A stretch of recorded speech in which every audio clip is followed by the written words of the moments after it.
מיוחדת. אני יכולה להבין למה נכנס לתיקים של מטופלים שאין לך שום קשר אליהם. יו, ראית? זה ענן בן אבי. נו, מהשיר החיים שלי קבוקי. מעניין מה קרה לו, מעניין מה עושה פה. בוא נקווה שהחיים שלו לא גרעינים שחורים.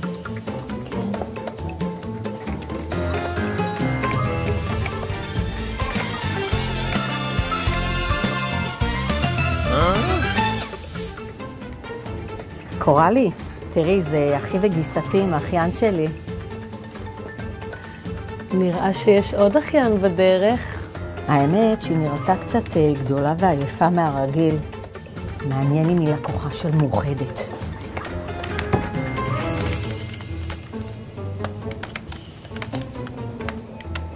מיוחדת. שונטל, איזה יופי את נראית. 10 שנים פחות, מה עשית? השלמתי שעות שינה כנראה. אהה.